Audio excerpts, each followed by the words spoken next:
आज हम रघुवंश के श्लोक संख्या 33 का, जो कि 13वें सर्ग से संबंधित है, अनुवाद एवं व्याख्या करेंगे।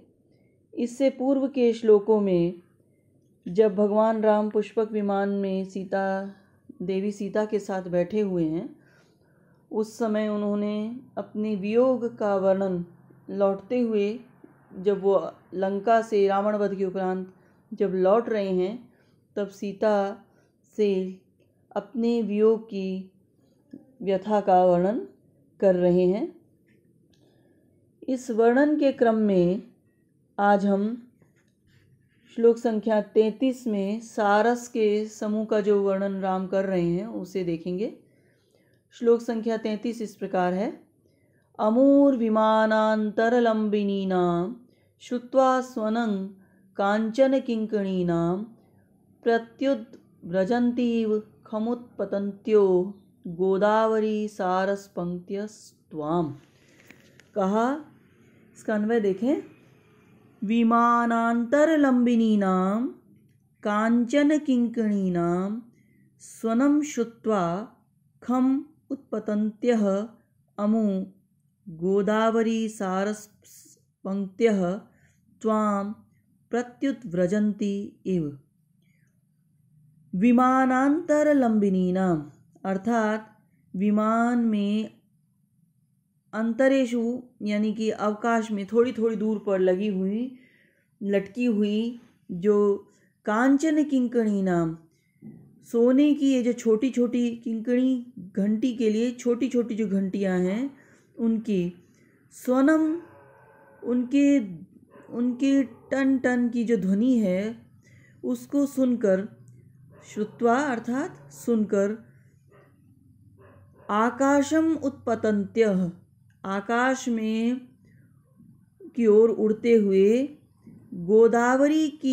गोदावरी सारस पंक्त्यः गोदावरी के तट पर विद्यमान ये जो सारस पंक्तियां हैं, ये राजयत्वाम, ये जो पंक्तियां हैं तुम्हारा जो प्रत्युत्व्रजन्ति इव, प्रत्युत्व्रजन्ति तुम्हारे स्वागत में खड़ी हैं, इस प्रकार से राजय अर्थात सुशोभित हो रही हैं।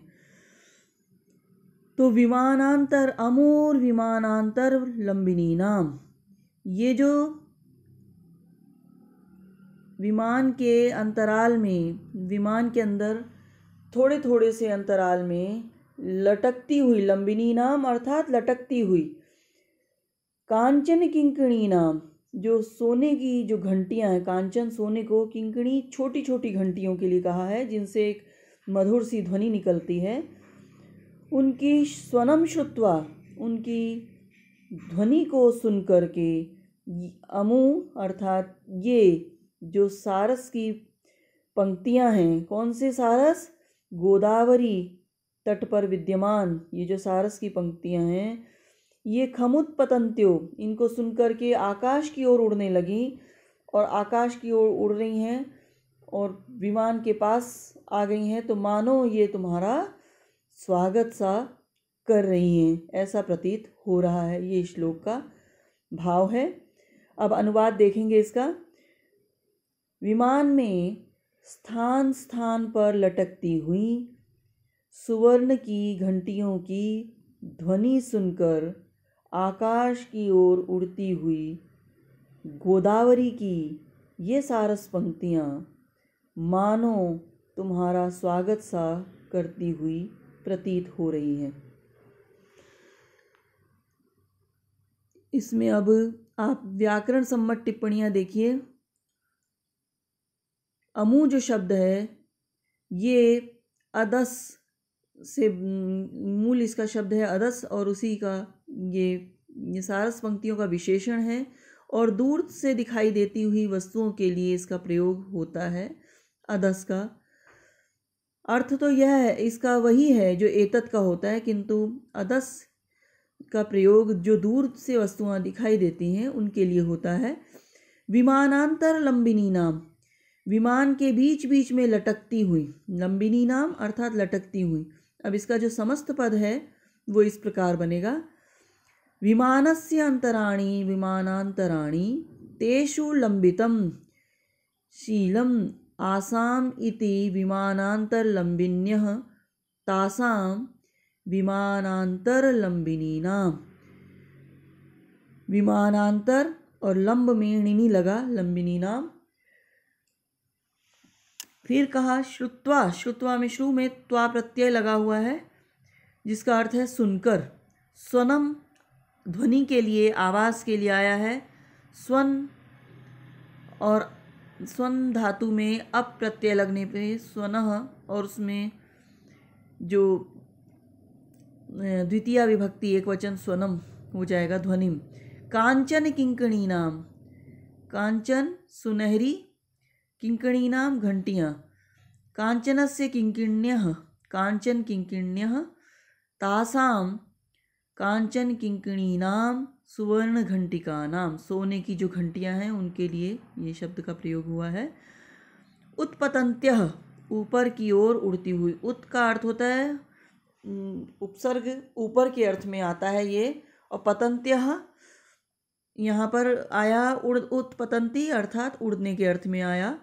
उत उपसर्ग, पत धातु, क्षत्रिय प्रत्यय, स्त्रीलिंग की विवक्षा में नीप आएगा और फिर बहुवचन में यह प्रयोग सिद्ध होगा। गोदावरी सारस पंक्त्यः, गोदावरी नदी के तट पर सारसों की कतारें। गोदावर्याः सारसानां पंक्त्यः, गोदावरी सारस पंक्त्यः। प्रत्युद्व्रजन्ति, जो स्वागत करने के लिए आ रहे हैं, आगवानी कर रहे हैं, स्वागत कर रहे हैं कि आइए। प्रति उपसर्ग, उद उपसर्ग, व्रज धातु और लट प्रत्यय। प्रत्युद्गच्छन्ति भी अर्थ होगा इसका, प्रत्युद्व्रजन्ति। सारस जो हैं, घंटियों की आवाज़ सुनकर यह समझते हैं कि यह सारसों की ही आवाज़ है और उनकी आगवानी के लिए ऊपर उड़ते हैं। ऐसा कहा जाता है कि जब घंटियों की आवाज़ सारसों ने सुनी तो उन्हें लगा कि कोई सारस ऊपर हैं और इसकी उनकी आगवानी के लिए ऊपर उड़ते हैं। परंतु जब सारस घंटी सुने और उसके बाद वहाँ जब आते हैं तो ऐसा लगता है कि मानो वे सीता देवी का आगमन जो हो रहा है उसका स्वागत कर रहे हैं।